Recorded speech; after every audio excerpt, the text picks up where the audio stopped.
What if the reason why your phone is dry, you've lost or outgrew all of your previous friendships, and you're in a phase of your life where you're spending almost every single day all by yourself? Although this could feel like a punishment, it's not.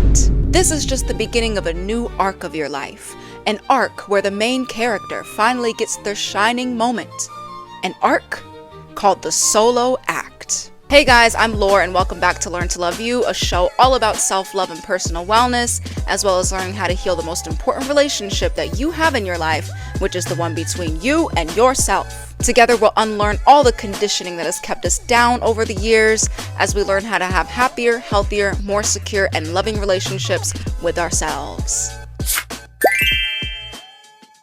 So in today's episode, we're going to be talking about how the solitude that you might be in right now in your life might feel like a punishment, and it might feel like you failed in some form of way. But in reality, it's not happening because you've done something or because there's something wrong with you, but instead because you've been called into a certain arc of your life. You've been called into this arc of your life where you're meant to deepen your understanding of yourself without the heavy influence of side characters. And the name that I'm choosing to call this arc is the solo act. So what is the solo act? The solo act is a period of life where the main character is called to get to know themselves on a deeper level without the heavy influence of side characters. It might be a period of isolation or loneliness that prepares the main character for the next arc of their life by allowing them the room to deeply know who they are and learn how to shine all on their own. So think of it as a monologue in a play, a point where one character stands on the stage all by themselves and recites lines to the audience. Or also think of it as a one-man or one-woman show, a show where there is one main character and everything revolves around that one main character's life. And I find that the solo act can occur at any phase of a person's life, but I realize that a primary point in which a solo act occurs for a lot of people is in their mid-20s. Yes, I know, part of the quarter-life crisis. This is when a lot of us are done with school, some of us are on our own for the first time. We've kind of lost touch with our previous social networks from high school and college. Some of us are single, we're most likely unmarried and don't have any children. And some of us live in highly unwalkable car-dependent cities where we have to drive 30 minutes in order to have any form of social interaction.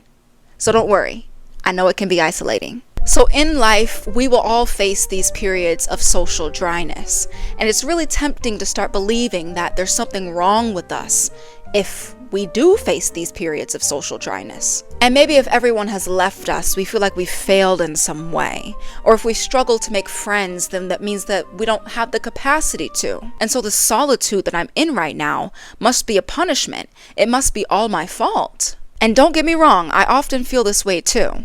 But not to fret, this era of your life is not a punishment, but it's actually just preparation. And in order to have better side characters later, the main character has to first learn how to shine all on their own. And so the solo act is the perfect opportunity and the perfect opening to learn how to do this. Because if you always have side characters in your play and they're always influencing what you do and how you act and what your life turns into, it can be really hard for the main character to know who the main character is. And sometimes the main character may even forget that they're the main character in their own play. Because the influence of side characters can be very overpowering sometimes, so much so that the main character kind of loses touch with themselves.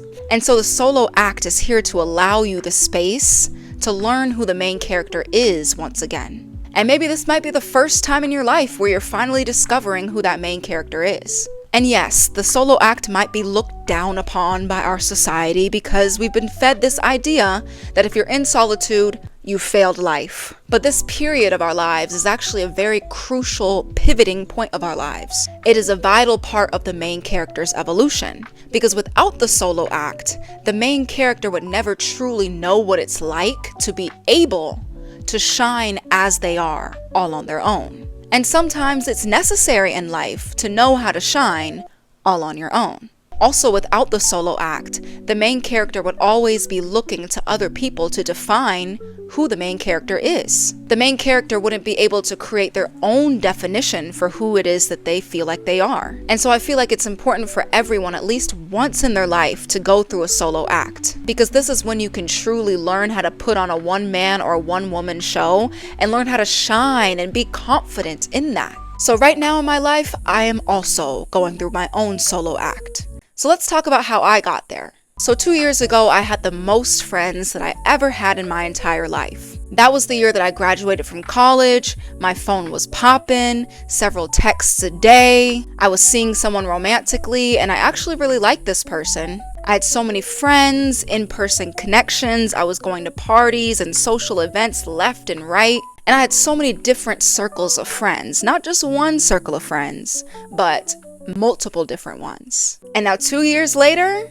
it's crickets. Phone is dry. I spend almost every single day by myself. I'm in one of those awful car-dependent cities where I have to drive 30 minutes in order to have any form of social interaction. And the person that I talk to the most every single day is me. Now I'm sure you're thinking to yourself, what the f happened? How did you go from one extreme to the complete opposite extreme? Let me explain. About a year ago, a series of events began happening. For reasons that are hard to truly know why, all of the core connections and friendships that I had in my life started falling off one person at a time. And sometimes they would fall off completely out of the blue or unexpectedly or for reasons that I couldn't explain. I would stop hearing from a group of people all of a sudden, and then another friend would ghost me, and then another and another and another. And then things ended with the person that I was romantically involved with as well, so I had to let go of them too. And then I had made some new connections because I relocated for a few months at the beginning of 2026. And my social life was popping again. I was going out, I was meeting new people every single week. But then I had to leave that city due to unforeseen circumstances and move back to the dreadful car-dependent city. And that resulted in me losing touch with all the connections that I'd formed in that location. And then I had to walk away from a toxic friendship, cut a few more people off, and realize that I just simply didn't resonate with a few people from my past.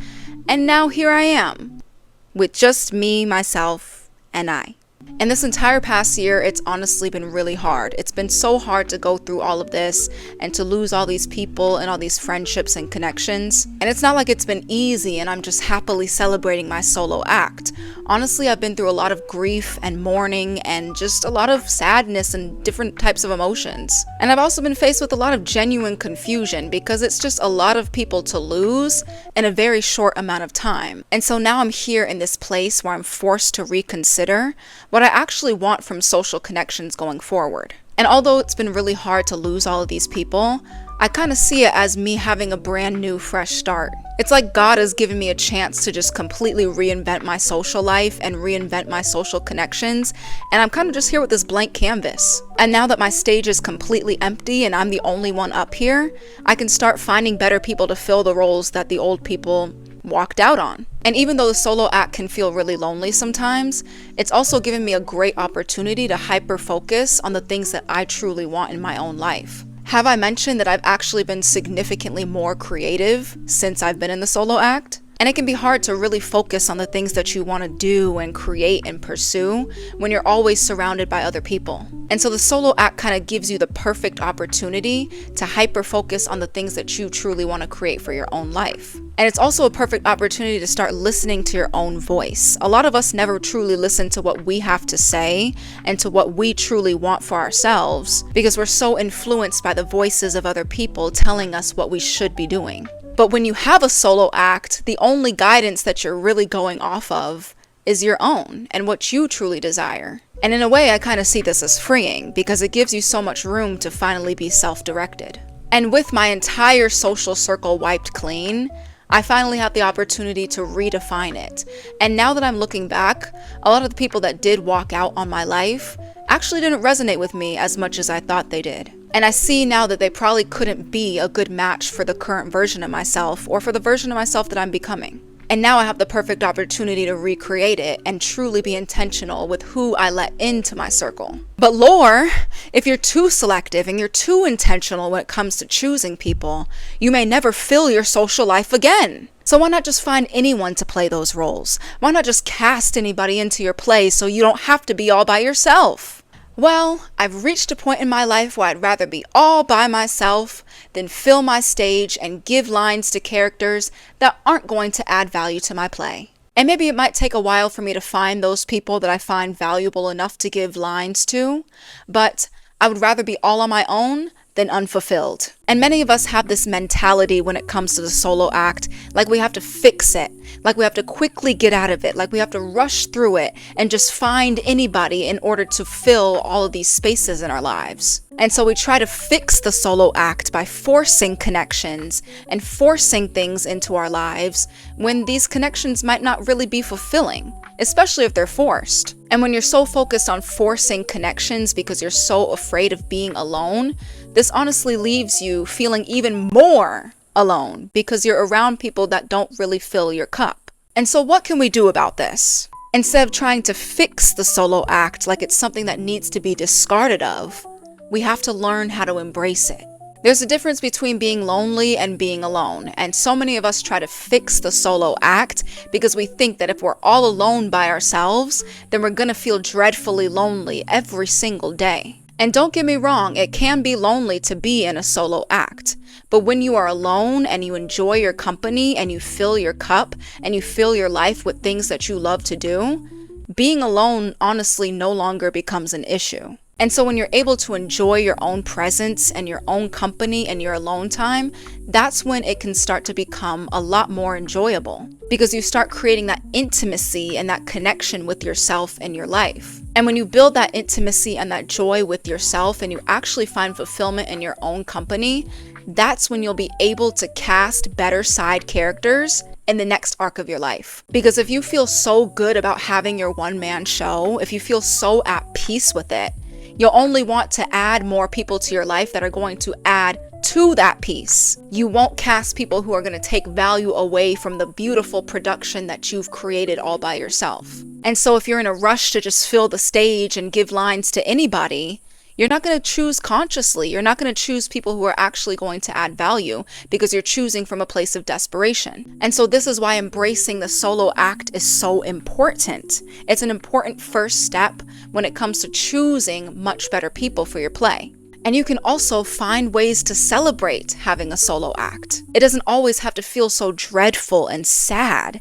You can find ways to turn it into a celebration. Instead of placing your focus on the lack of people in your life, start placing the focus on the abundance of time that you have to start creating what it is that you want for yourself. And since you have all this space in your life, you can finally start to focus your energy into what you truly desire and actually go after it.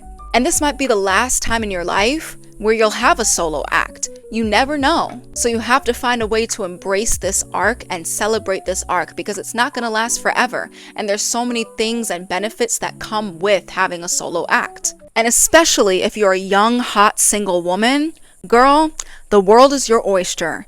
Get out there, baby. And if it helps you feel any better, almost all of the world's greatest historians and people who truly made a difference in this world had a solo act. Nikola Tesla, solo act. Beethoven, solo act. Emily Dickinson, solo act. Isaac Newton, solo act. Jesus Christ, Albert Einstein, Mahatma Gandhi, Joan of Arc, the list goes on. The Buddha sat under that tree all alone by himself in isolation until he became enlightened. And all of these people went through intense solo acts in which they were forced to get to know themselves much deeper than they probably ever would have with other people around. And look at what came out of that. And maybe the reason why you're called into isolation is because your calling is higher. Maybe you have something very beautiful and special to bring to this world, but in order to be able to channel that requires you getting to know who it is that you are and having the time to actually make that thing in this world. And so the solo act gives you the intense opportunity to hone in on those creative desires and those things that you want to bring to the world. And if these people were surrounded by the voices and opinions of other people 24/7, I doubt that they would have brought what they did to this world. And maybe these other people helped inspire them to bring these things to the world. However, it was by them getting to know themselves deeper where they were able to channel this and put it outward. So let's also talk about not having that special character during your solo act. And you know what I'm talking about. The Bonnie to your Clyde, the Marceline to your Princess Bubblegum, the Sokka to your Suki. Basically the romantic interest. And this is the first time in 8 years which I haven't had any form of romantic involvement or interest in anyone. I haven't had any crushes. I haven't kissed anyone all 2026. I mean, the year's not over yet, so who knows what the tide could bring. But I haven't been romantically focused all year. As much as I would love a partner, I've also really found a lot of enjoyment and contentment being single. I just feel like I'm at the point in my life where I'd rather wait for someone who actually truly floats my boat and it's a divine soul's connection, rather than just jumping into anything with anybody just to say that I have a partner. And I feel like when we're young, or really at any age, we're always so concerned with having someone to be romantically focused on. And sometimes it consumes our entire focus. It's either we're in a relationship and our partner consumes all of our focus, or we're single and we're actively looking for someone to capture all of our focus. And I've been the same for the past 8 years, so honestly, it's a little bit jarring not to be romantically focused. And this doesn't mean that I've been in a relationship for 8 years, but I've always had someone that I was interested in, or someone that I liked, or someone that I was seeing. And so not focusing on romance this year has honestly been a bit of a vibe change. But maybe, just maybe, this could be the time in which you create your own love story. Maybe this could be the era in which you fall madly in love with yourself. And this might sound narcissistic, but it doesn't have to be. This could be the era in which you finally choose you. Instead of prioritizing romance, you start romanticizing your own life. Dive into your joy, dive into your passions, dive into your pleasures, dive into the things that you truly desire doing. Go to places, travel, try new things, join classes, join organizations. As fun as it can be to have a partner to do everything with, I've found that the more that you pour into your own life and your own joy, and you truly involve yourself in the things that you truly love to do while you're on your own, I found that the need for a partner honestly decreases the more that you dive into the things that truly make you joyful and you fill your life up with those things. And it's so much better than handing the role of romantic partner to someone that you're not compatible with just to fill that role. And let's talk about what being self-focused means, because it doesn't mean that you're selfish. It just means that you're focused on making your path what you want to make it into.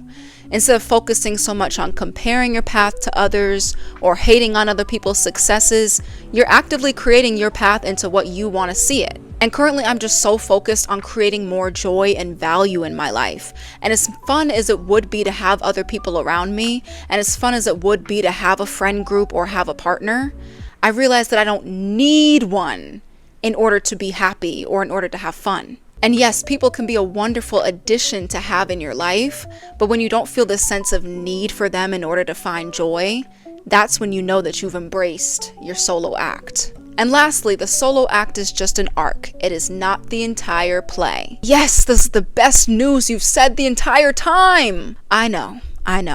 Being on your own forever would not be conducive to your soul's evolution or growth on this planet. And so yes, this too shall pass, and you will find more people. It wouldn't be conducive for you to spend the rest of your life all by yourself in total isolation. How we grow is through relationships, but we can also grow by ourselves, and the solo act is just the period in which you grow by yourself. And it's really tempting to start believing that if I don't have these people now, if I don't have this partner now, if I don't have these friends right now, then I'm never going to find these people. And I often believe these things too. But imagine your entire life was a play and you were the only character on the stage the entire time having a monologue. The play would be boring as hell. Everyone would go to sleep. And so this is why the solo act is just an act. It's not your entire life. And since the solo act is temporary, this is why it's important for us to find ways to embrace it, to savor it, to enjoy it, to extract the most out of it. Instead of rushing through it and trying to get rid of it, the more that we use this time to actually extract all the benefits from it and become through it, is the more that we use it for its true purpose. Also, we won't have better characters in the next act of our play if we don't use the solo act for its true purpose, which is to actually get to know the main character deeper. Because when you learn to embrace your own solo act and you put on the best one man or one woman show possible, that's when you'll be able to be a much better casting director, and you'll actually learn how to find joy in your life, even if other people are not around. I hope that you guys enjoyed today's episode. If you're in the solo act right now, please drop a comment down below, because we just need to know that we're not the only ones going through this. If you enjoyed today's video, please press the thumbs up button and the subscribe button down below, and also make sure to share this video with a friend who might benefit from this. And if you don't have any friends right now, don't worry about sharing it. Just keep it to yourself. But just know that the solo act is a powerful act, and from this, we can become a more secure, confident, wonderful version of ourselves. We just have to learn how to embrace it. But just remember, guys, that I believe in you, but I just want you to believe in yourself. I'll see you guys next time.